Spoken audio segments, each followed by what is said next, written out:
आजिर अनुचिंता जो माने सांसारिक लाभ खोजती से माने स्वर्गर देवता मानंकु पूजा करती एवं तांको ठारु वरदान चाहिथांती। देवता माने देउथिबा वरदान भौतिक तथा क्षणस्थायी होइथाए, कारण से माने भगवान को ठारु पाइथिबा शक्ति बलरे एही वरदान प्रदान करिथांती।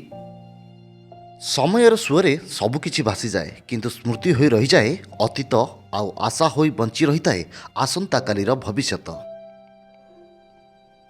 समस्या को सामना करंतु, काहेकि ना यह साहस बढ़ाइबा सहित निजको सुदृढ़ कराइबारे मध्य साहाय्य करिथाए। परिवर्तन बिना प्रगति संभव नुहे, आउ जी निज चिंताधारार परिवर्तन करि पारे नाही से किछि भी परिवर्तन करि परिबो नाही। राग गोटे सेकेंड रे पूरा जीवन को बर्बाद कर दिए, आउ धैर्य गोटे सेकेंड रे पूरा जीवन सजाड़ी दिए। सुप्रभात, आपणक जीवन मंगलमय हेउ। सुप्रभात, आजिर दिनटी आपणकर मंगलमय हेउ।